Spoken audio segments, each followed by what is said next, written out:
துருவின மாங்காய் பிக்கிள் இன்றைக்கி நம்ம கிச்சனில் காரஞ்சாரமாக செய்ய போகிறோம்.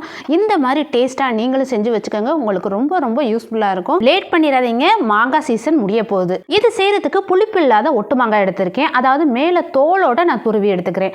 ஏன்னா அதுவுமே சாப்பிட்றதுக்கு ரொம்ப டேஸ்ட்டாக இருக்கும். துருவி எடுத்ததுக்கப்புறம் ட்ரை ரோஸ்ட்டாக நம்ம மசாலாவை வறுத்து அரைக்கணும். கடுகு, வெந்தயம், ஜீரகம், மிளகு, முழு தனியா இது எல்லாமே 1/4 டீஸ்பூன் சேர்த்துக்கோங்க. காரத்துக்கு வரமிளகாய் மட்டும் 5 சேர்த்து நல்லா வறுத்துட்டு பவுடராக்கி கொண்டு வந்துட்டேன். இது அப்படியே இருக்கட்டும். அடுத்ததாக பார்த்தீங்கன்னா ஊறுகான்னு பார்த்தீங்கன்னா நம்ம நல்லெண்ணெய் தான் சேர்க்கணும். அந்த நல்லெண்ணெயை கொஞ்சம் தாராளமாக சேர்க்கணும். ஆயில் சுடு வந்ததுக்கப்புறம் கடுகு, உளுந்தம்பருப்பு, கிள்ளி போட்ட வரமிளகாய், பெருங்காயத்தூள் கண்டிப்பாக சேர்க்கணும். அதுக்கப்புறம் நம்ம வறுத்து அரைச்ச மசாலா, மிளகாயத்தூள் காரத்துக்காக நான் 2 ஸ்பூன் சேர்த்துருக்கேன். மேலே கருவேப்பிலை. இது எல்லாமே நல்லா எண்ணெயில் கலர் சேஞ்ச் ஆகிற வரை நல்லா வதக்குங்க. கலர் சேஞ்ச் ஆயிடுச்சு. இப்போ நம்ம துருவின மாங்காய், அது மேலே நாட்டு சக்கரை, அது மேலே இதுக்கு தேவையான உப்பு கொஞ்சம் தாராளமாகவே சேர்க்குறேன். சேர்த்ததுக்கப்புறம் இது எல்லாத்தையும் நல்லா மிக்ஸ் பண்ணுங்க. எல்லாம் ஒன்று போல் நல்லா மிக்ஸ் ஆகி வரையில் இதை அப்படியே மண் சட்டியில் மாற்றுறேன்.